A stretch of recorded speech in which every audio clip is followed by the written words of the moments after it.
Hi, I'm Sarah Cowgill, along with Tim Donner, Graham Noble, Joe Schaefer, and Dave Patterson. And this is the Conservative Five, Liberty Nation's online TV news program.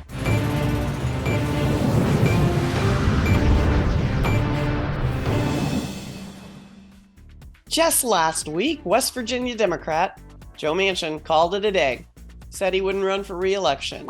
That hardly means he's out of politics. Let's think about that. He's been playing footsie with the No Labels Party.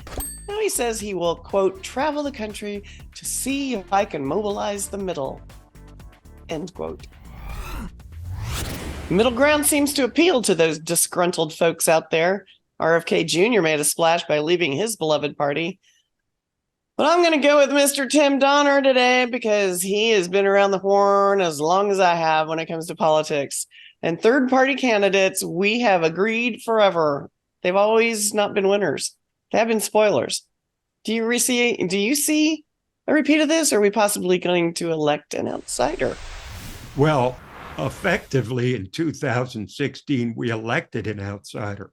He was running as a Republican, but that's only because Donald Trump knew he had to be a member of one of the major parties to actually seat himself in the Oval Office. Joe Manchin is a guy who, look, he was a heroic figure for a long time in the sense that he stood in the way of Democrats going absolutely berserk and turning us into a full-on semi-cultural Marxist social democracy. So he was a heroic figure because some of the things that he stopped were truly frightening, like adding states to the union, adding seats to the Supreme Court to guarantee a progressive majority. In the end, Joe Manchin lost his nerve and voted for what became the Inflation Reduction Act, which doesn't reduce inflation, it only reduces fiscal sanity. Nevertheless, he has a reputation as being as centrist as any politician in the country. And when you consider that in 1992, the last time we had a major independent third-party candidate when Ross Perot was part of the mix, he was running because he felt Bill Clinton was too far to the left and George H.W. Bush was too far to the right. Now, you compare these days Donald Trump and Joe Biden and where the Republican Party of Donald Trump is compared to the Democratic Party of Joe Biden. There is an appetite for a center way this year, unlike any I've ever seen. You could be looking at 30, maybe 40% of the vote, in my opinion, for independents. The problem is, for Joe Manchin, Robert F. Kennedy Jr. has already peeled off a lot of those independents and, in fact, is ahead in more than one poll among voters under 45. Think about that.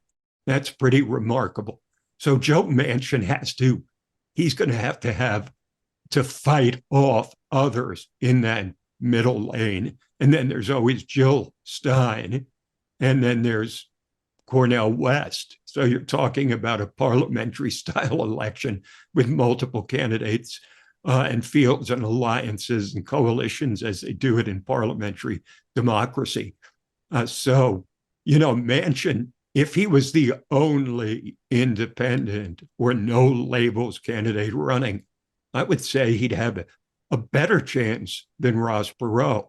But when you split that independent vote 3 or 4 ways, I don't see him winning, but I sure do see him influencing the outcome. Graham, Joe Biden, nobody likes him. And I mean, I don't mean that in a mean old girl way, but seriously, his own party is trying to figure out kind of how to move him out of that seat without giving it to Harris, at least in my humble opinion. That's what you call a heavy lift. And he's sinking in the swing states. All the states he won in 2020 are starting to pop up and say we'd rather go for anybody but Joe Biden. Is he getting more problems from his own party, or is he getting problems from the people that have decided to be more centrist? To be honest, it's a very weird situation right now with Joe Biden because there is still an enormous effort among a large section of the Democratic Party and a large section of the left leaning media. There is an enormous effort to continue to prop him up.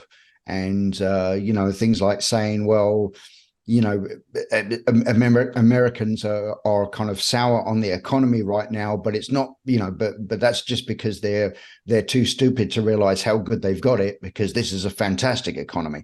So it's that kind of thing that is, they're still trying to hold him up. I think there are probably a lot of people in the Democrat Party who are genuinely worried about his cognitive decline, which is now unmistakable. I mean, you can't even pretend it's not happening anymore. It's gotten to a real bad point, and I think for that reason, a lot of Democrats are probably very concerned about him running. Because he was never a very popular Democrat. I mean, there was a reason why Trump used to refer to him as 1% Joe, because when he's run for president in the past, that's all he ever got among Democrat voters in the primary in the Democrat primaries.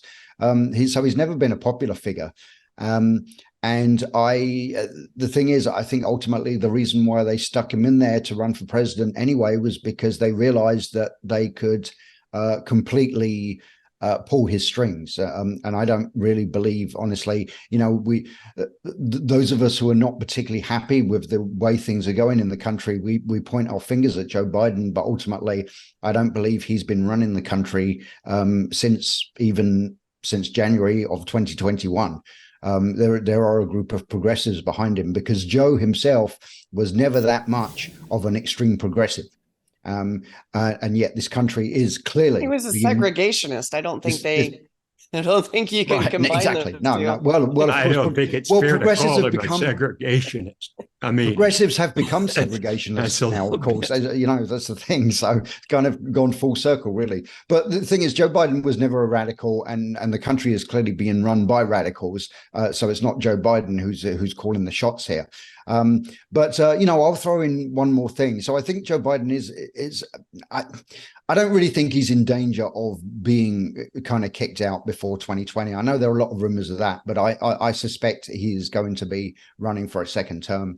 I'll throw in one thing about, and this is just my personal perspective on Donald Trump.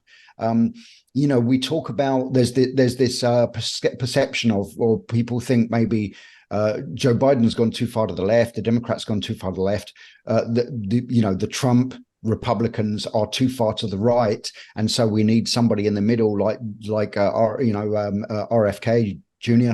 But to be honest, I don't see it like that. I don't see Trump as being an extremist at all. I think if you look at what his policies are and what he says that he wants to do for this country, that's just like, to me, that's right down the middle of where it should be. There's nothing. But Graham, you need to turn on CNN, Graham, because I don't think you're getting the facts. But again, it's a perception. It's a perception. They love to call him an extremist, but he's not an extremist at all. Yeah, they've effectively labeled him an extremist. Oh yes, they have. Yeah. Where he doesn't even try to fight that anymore, because look, I mean, this year the biggest difference between now and there's so many differences. First of all, Joe Biden doesn't have a pandemic that he can rely upon for outrageous political advantages. Well, not yet. Not yet. Not yet. Give it time. Not yet. But the biggest difference, there was also the George Floyd riots, which I think were largely aimed at making it look like Trump had lost control of the country. Mm-hmm.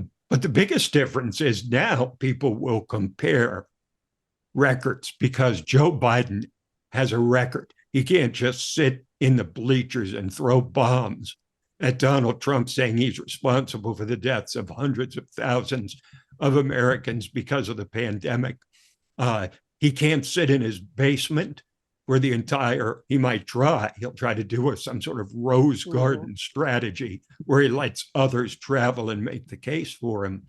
But this is totally different, because now you've got the Trump record against the Biden record head to head. And if the voters see it that way, Joe Biden doesn't have a chance, because I think that Here's what I saw in a couple of polls that was very revealing. New York Times Siena poll, the language used by the New York Times themselves was that people were reassessing the Trump presidency.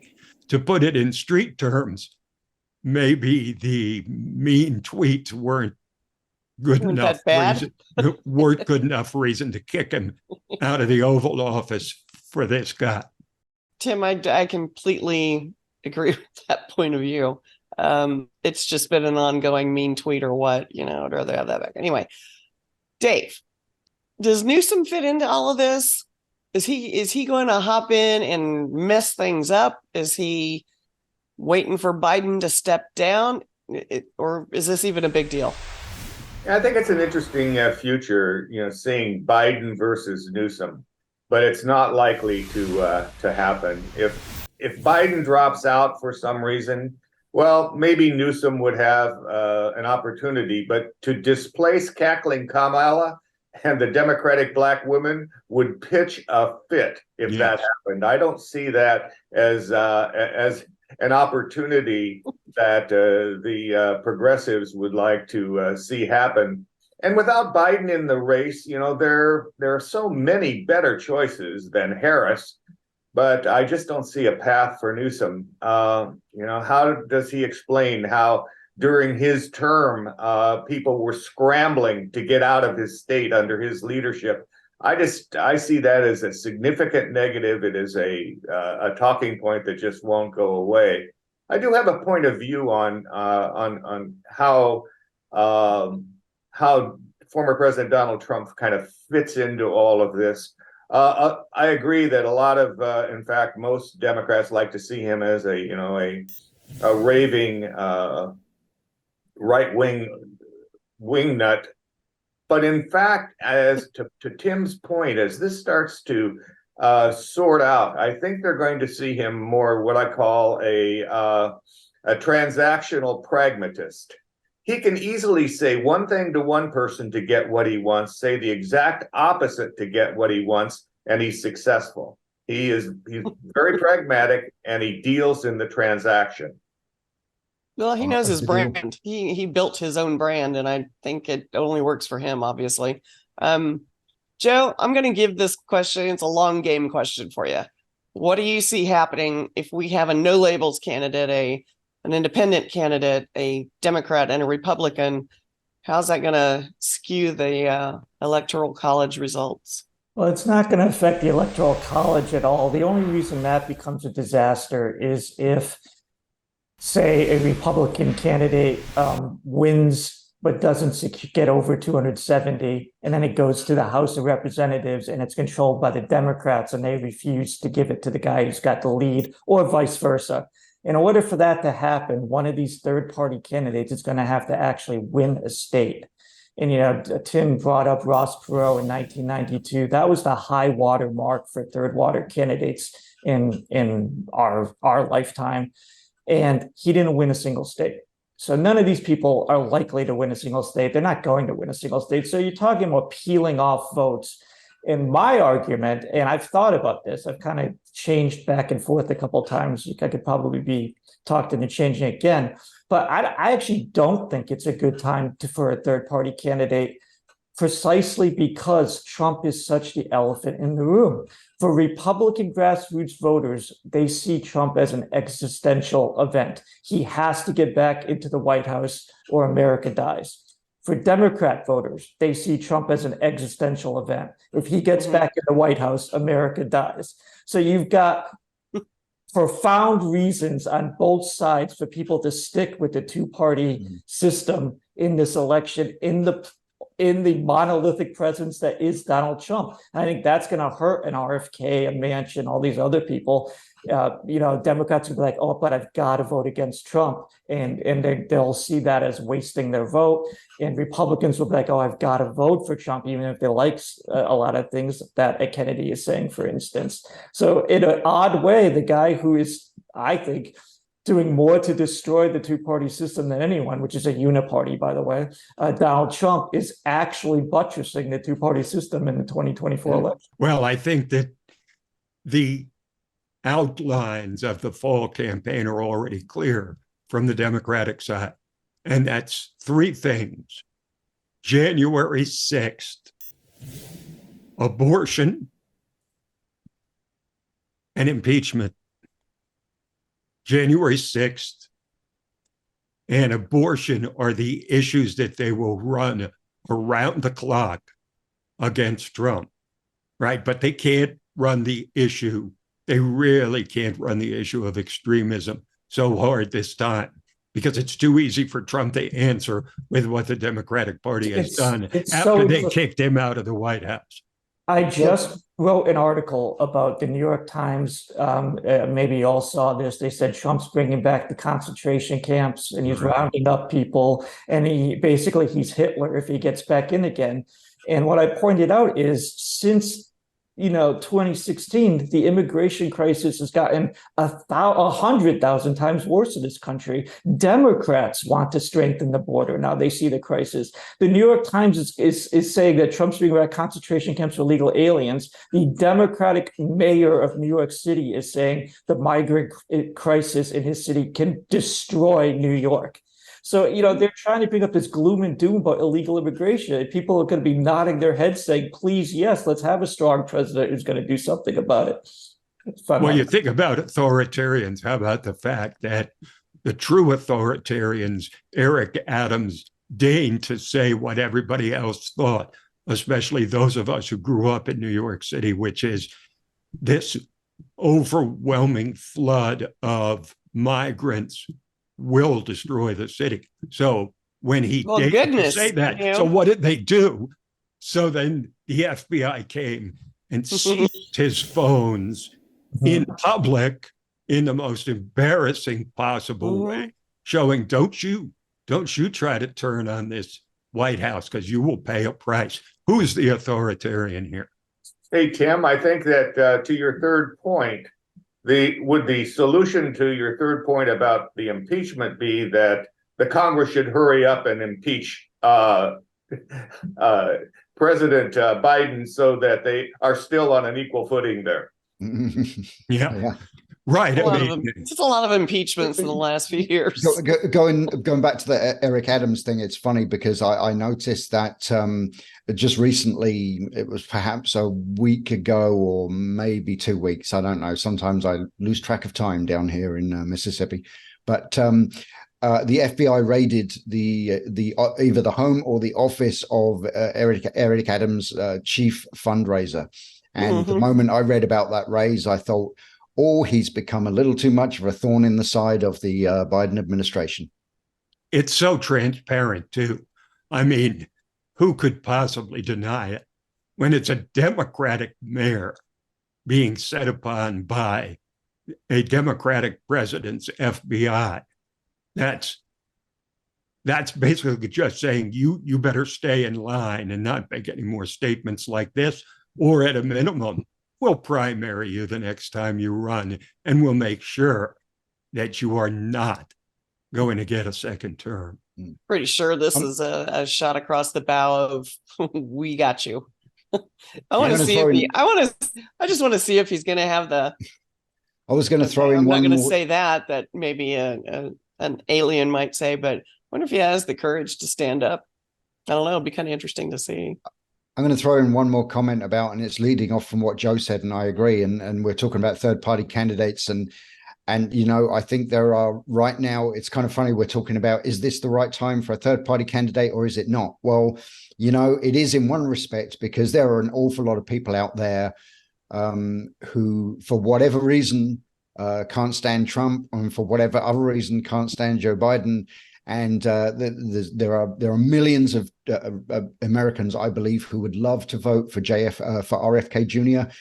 But I have to agree with Joe. At this particular moment in time, so many of those people who would love to have voted for him, they're saying, I can't afford to, because I can't allow the possibility of Trump getting back into office, or they're saying I can't afford to because I cannot allow the possibility of Joe Biden getting a second term. So from that respect, I agree with you, Joe.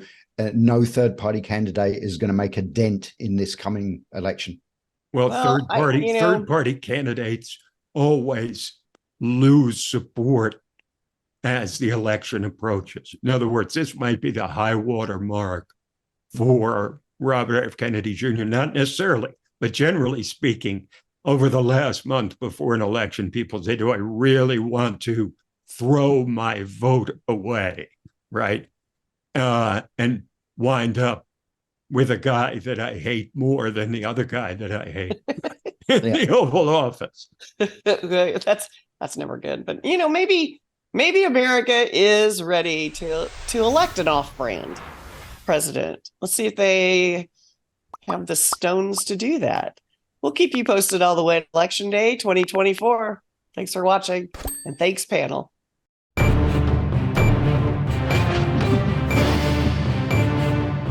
That's it for our Conservative 5 panel today. Check out our other C5 shows and segments on your favorite video platform. YouTube, Vimeo, Rumble. We're on them all. I'm your host, Sarah Cowgill. Thanks for joining us today for Free Thinking, Free Speech, LibertyNation.com.